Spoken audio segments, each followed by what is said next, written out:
2000 онд Shonen mangаг ноёлж үсэн их гурвал эхнээсээ дуусч орчин цагийн шин төлөөллүүд түрэн гарч ирсэн. Харин хэдхэн жилийн өмнөөс тэдгээр шин төлөөллүүд маань мөн адил эхнээсээ дуусч шинэ гэж тодорхойлогдохоо болчихсон. My Hero Academia, Black Clover, Jujutsu Kaisen бүр өнгөрсөн 3 сард Chainsaw Man дуслаа. Харин эдгээрийн халааг авах потенциалтай өөр шинэ манганууд юу байж болох вэ? Ichi the Witch, Kagurabachi, Sakamoto Days гэх мэт бүтээлүүд фэнүүдийг байлдан дагуулж чадах уу? Үүнээс үүдэн зарим барууны фэнүүд Shonen mangаны уналт ирлээч гэж үзэж байгаа. Гэхдээ би бол огт гэж бодохгүй байна. Энэ салбар барууныхантай байна уу, үгүй юу? Аль эртнээс л оршин тогтнож, нэг ирэн үе дуусахад дараагийн шинэ үе нь үргэлж хүчтэйгээр түрэн гарч ирсээр л байсан. Тэгвэл анх гарснаас хойш баггүй хугацааг буюу 5 жил болсон нэгэн хайртай бүтээл маань Dandadan. Татсу Икинобигийн ах нэрийнх нь манга Hell's Paradise, Chainsaw Man гэд эхнээсээ дууссан бол Dandadan 1 сарын хугацаатай завсарлаж байгаад иргэн ирлээ. Гэхдээ Татсу Икинобу ч өөрөө Fujimoto Tatsugigээс хоёроор ах юм байлаа штэ. Тэгэхээр ах биш сэмпай гэж ярих нь арай зүг бах. Ямар ч тач миний хувьд Dandadan манганч тэр анимеч тэр үеийнхэн дундаас хамгийн онцлог нь бас хамгийн хайртай бүтээл маань. Horror, comedy, sci-fi, action, adventure, romance, kaiju, mecha гэд байж болох бүхэл жанрыг нэг саунд хийгээд холион бантанг нь хутгаад жинхэнэ замбраагүй хэрнээ маш гоё дүрслэлтэйгээр storytelling хийж чаддаг. Нэмээд дөрүүдийн chemistry тэр дундаа манай Momo Okuro хоёрын харилцаа үнэхээр хөөрхөн байж чаддаг. Momolo миний бүх цаг үеийн хамгийн дуртай Shonen mangаны эмэгтэй дүр. За тэгээд магтаад байвал магтаад л байна. Манай сувг өмнөч бас энэ талаар бичлэг хийж байсан. Ямар ч тач анимегийн Science Saru студ маш сайн хийж чадсан. Тэгвэл цувралын хамгийн гол элемент бол харийнхан, urban legend-үүд бас yokai буюу Японы үлгэр домгуудад гардаг сүнс чөтгөр. Үчүүжин ва шинжидэないけど、幽霊は信じてる派だから。いや、幽霊なんているわけないでしょ。Тэгвэл өнөөдрийн бичлэгээрээ Dandadan цуврал дээр гардаг тэдгээр зүйлсийн талаар бодит амьдрал дээрх яг юунаас санаа авч бүтээснийг тайлбарлая. Мэдээж спойлер оруулахгүй тулд зөвхөн аниме дээр гарсныг ярих болно. Тэрнээс өмнө гоё мэдээтэй. Хэрвээ Dandadan аниме үзэх бол Look TV дээр премиум багц идэвхжүүлээд үзэх боломжтой. Хамгийн гоё нь премиум багц 50% хямдарсан байгаа бөгөөд 5 сарын 31-нд дуустал багцаа идэвхжүүлвэл iPhone 17 Pro, Dyson-ы тоос сорогч, iPad, Apple Watch, AirPods гэх мэт маш олон гоё бэлгэний эзэн болох боломжтой. Тийм болохоор та бүхэн энэ сарын 30-наас өмнө амжаад премиум багцаа идэвхжүүлээрэй. Мөн 50% хямдрал нь 6 сарын 30 хүртэл үргэлжлэх юм байлээ. Одоо харин бичлэг рүү орцгоё. Цувралын хамгийн алдартай iconic yokai бол Turbo Granny буюу Turbo эмээ. Оппай суасити яркараяо. Ичимото шаврасиро. Тэр хамгийн хүчтэй yokai биш ч гэлээ маргаангүй хамгийн урд нь тооцогдно. Цуврал дээр бид түүний талаар маш тодорхой ойлголттой болсон. Тэр 100 км цагийн хурдтай гүйдэг, хүмүүсийг араас нь хөөж, өөрт нь гүйцэгдүүл хараадаг. Цувралын гол дүр Okoroч мөн Turbo эмээ тараалгуулж хоёр бөмбөлгөө алддаг шүү дээ. Тэгвэл энэхүү дүрийг Японы хамгийн алдартай urban legend Turbo Baajanаас сэтвэлсэн. Өөрөөр 100 км цагийн хурдтай эмээ, хорон санаат эмээ, замын хажуугийн эмгэнж гэж нэрлэдэг. Urban legend гэдгийг товчоор тайлбарлах юм бол орчин үед хүмүүсийн ам дамжин яригдж ирсэн сүнс чөтгөр гэж ойлгож болно. Эртний үлгэр домогт гардаг yokai биш, орчин үеийн домгоос гаралтай гэсэн үг. Turbo эмээ Hyoga-мужийн Rocco уулын хурдны замд анх үүссэн гэдэг. Тус зам дээр шөнийн цагаар явж байх үед нэгэн үл мэдэх эмгэн жолоочийн толинд харагддаг бөгөөд асар хурдтайгаар араас нь хөөдөг. Хэрвээ эмгэнд гүйцэгдвэл аимшигт осолд орно. Ихэнх ам дамжсан түүхэнд эмгэний дүрсийг зургасхан хараад өнгөрсөн гэлцдэг. Зарим түүхэнд түүнийг машины цонх хаалгыг тогшиж, осол гарах нөхцөлийг бүрдүүлэгч гэдэг. Мэдээж Turbo эмээгийн гол зорилго нь осол аваар гаргах. Зам дээр осолцсон хүмүүсийн сүнс тэрхүү зам дээр шүүлсэн ч гэж заримдаа тайлбарладаг. Мэдээж urban legend буюу орчин цагт хүмүүсийн ам дамжин яригдж ирсэн зохиомл түүх учраас маш олон янзын нэр, гарал үүсэл түүх бий болсон. Эсвэл зохиомл биш ч юм билүү хэн мэдлээ. Гэхдээ энэ түүхийг гаргаж ирсэн шалтгаан нь анхаарал хайхрамжгүй жолоочдыг шийтгэж айлгах зорилготой. Turbo эмээ маш алдартай учраас олон янзын медиа дээр дүрслэгдсэн байдаг. Миний хамгийн дуртай аниме Mob Psycho 100 дээр хүртэл Dash Granny гэж гардаг. Кита! Хонтони кита зоо. Моб, журээда. Тэгвэл цувралын хамгийн гонигтай түүхтэй yokai бол Acrobatic Silky.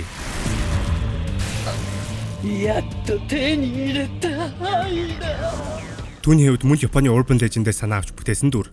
Түүнийг бодит амьдрал дээр Akusara гэж нэрлэдэг бөгөөд 2 метрийн өндөртэй, урт хар үстэй, улаан хөрөм улаан бүрх малгайтай, зүүн гараараа дүүрэн сорвитой гэж дүрсэлдэг. Akasura яг л акробатчин шиг хөдөлж, өндөр барилга дээрээс үсрэн хүмүүстэй нүр тулдаг.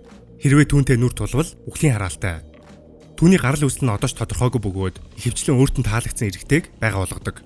Мөн түүнд царай огт байдаггүй бөгөөд нүдийг нь ухаад авчихсан мэд хар нүхэл байдаг гэж ярьдаг. Нөгөө талаараа өөр нэгэн urban legend алдарт Хачишаку сама буюу 8 дахь өндөр эмэгтэйгээс ч бас зарим зүйлийг санаа авсан. Тэрээр мөн л өндөр биетэй, урт хар үстэй, бүрх малгаатаагаар дүрслэгдсэн байдаг. Хачишаку сама нэгэн цагт Жиза хошоонд хоригдсон байсан ч хөшөө нь хагарч суллагдсан гэдэг. Хоригоос суллагдсан тэрээр хүүхд тулгаалах болсон бөгөөд түүний хулгайлсан хүүхдүүд хизээч эргэж ирж байгаагүй гэдэг. Харин тэрээр маш олон чадвартай бөгөөд акробатик силкэтэй маш ойролцоо нэг чадвар нь hair manipulation буюу урт хар үсээ хүснээрээ удирдах. Хамгийн cool дизайнтай Yokai юу вэ гэвэл шууд Evil Eye гэж хэлнэ. Гэхдээ жижигийн бич өгүүлсэн хөлбөр нь. やっと手に入れたでろうこの体人間は皆殺しじゃ Мэдээж Yokai бүр яг өөрсдийнх нь оригинал төрх мөн хин нэгний бич өгүүлсэн хөлбөр гэж байгаа. Харин Evil Eye-ийн хувьд мөн л акробатик силкэтэй адил маш гунигтай түүхтэй. Тийм гунигтай түүхтэй Yokai харин ч эсэргээр үргэлж өөдрөг ирч хүчтэй байдаг жижигэн биеийг эзэмших болсон нь сонирхолтой. Цуврал дээр Kitogri бүлийнхэн Byakuja тосгоныг хамгаалахын тулд 200 жилийн турш Tsuchinoko гэх Mongolian Death Worm-ыг хараалт байшинд амьдрах гэр бүлийн гишүүдээр дахил өргөн хоолсоор ирсэн. Харин хамгийн анхны дахил болсон жаал хүү үүний үр дүнд Evil Eye болсон түүхтэй. Маш олон гэр бүлийн дахил түүнээс үүдэх үзэн ядал хөрөмтлөгцсаар Evil Eye асар хүчрэхэг Yokai явсан. Тэгвэл Evil Eye гэдэг хараалт ганц Японд бус олон орны өөрөөр соёлд байдаг бүр 50000 жилийн өмнөөс оршин байсан ойлголт. Энэ нь ихэвчлэн атаархлаас үүдсэн хараал байдаг бөгөөд нэг л харцнаас үхэлд хүргэх тийм хүчтэй хараал гэдэг. Энэ ойлголт нь газар дундын тэнгисийн орнууд, Балканы орнууд, Зүүн Европ, Ойрхот орнууд, Аз, Африк, Карибын тэнгисийн орнууд гээд дэлхийн өнцөг булан бүрт бий. Харин Evil Eye-с хамгаалахын тулд орон орны соёлд төрөл бүрийн зан үйл, эд овшил ашиглаж ирснээс хамгийн алдартай цэнхэр өнгийн нүдэн чулуу буюу назар нэртэй сахиус. Тэгвэл цуврал дээр Evil Eye болсон жаал хүү хоригдож ухтаа гадаа тоглож буй хүүхдүүдийг харан хараалт байшин дээрсэн жаргалтай гэр бүлийг харж тэрхүү атаархлаас үүдэн Yokai болсон гэж ойлгож болно.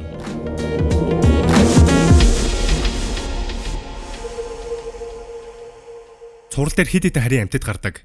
Мэдээж хамгийн айконик болсон нь Serpo гарагийн гажгууд. 怖がらないで我々は友好的な人たちです Энэ дүрийн дизайн дээр бол Tazo Yukinobу үнэхээр сайн ажилласан гэж хэлнэ.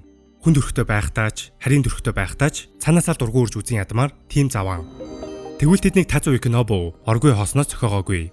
Project Serpo гэдэг нь 2000-ад онд маш эрчтэй явсан хувилдааны онол. Энэ нь 1960-ад онд болсон Америк нэгдсэн улсын нууц ажиллагаа буюу солилцооны програм байсан. Энэ нь Америк нэгдсэн улсын 12 цэргийг Zeta Reticuli 2 одны системд байрлах 39 гэрлийн жилийн зайтай Serpo гараг руу явуулж, тэнд нь харийнхантай зүг 13 жил хамт амьдруулж, асар их мэдлэгтэйгээр дэлхийд буцаж ирүүлсэн гэдэг онол.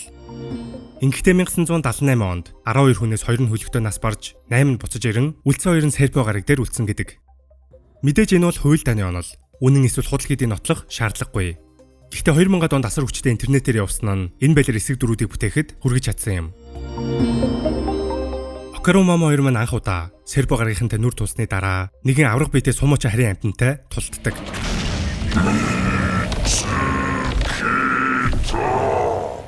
Хожим түүнийг Serpo гарагийнхан явуулсан гэдэг ба энэ нь ч бас бодит амьдрал дээр маш алдартай нэгэн түүхээс санаа авсан. Okaru хүртэл хэлдэг шүү дээ. 間違いないですよあのエラフラットウッズモンスターです Энэ нь Flatwoods Monster нэртэй Америк нэгдсэн улсад ам дамжин яригдсан домгоос үүдэлтэй. Өөрөөр Braxton Country Monster, Braxage гэж нэрлэдэг. Энэхүү түүх нь баруун Виржиниагаас гаралтай.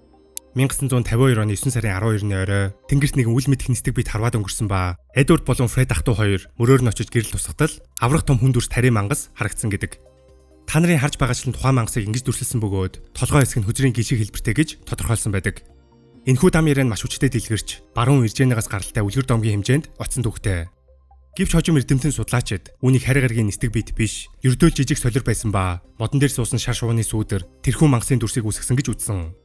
Харин үүнийг мангака Tazo Yukinobу ерөнхий дүрс болон түүхээс нь санаа авч аврах том сумууча харийн мангасаар бүтээсэн юм. Энэ мэтчлэн дандадан цуврал дээр маш олон янзын харийнхан сүнс чөтгөрүүд гардаг. Яг харийн хүн Yokai гэж тодорхойлох боломжгүй Yuma буюу тодорхой бус нууцлаг амьтад гэж бас бий. Ер нь дандаданыг нэг үгээр тодорхойлгийвэл chaos буюу эмх замраагүй байдал гэдэг үг төгс тохирно. Шонон төрөлд шин салхийг оруулсан энэ бүтээл миний хувьд орчин цагийн бүтээлүүд дундаас хамгийн хайртай нь. Overrated гэж ярьдаг хүмүүсийг бол үнэхээр ойлгодоггүй.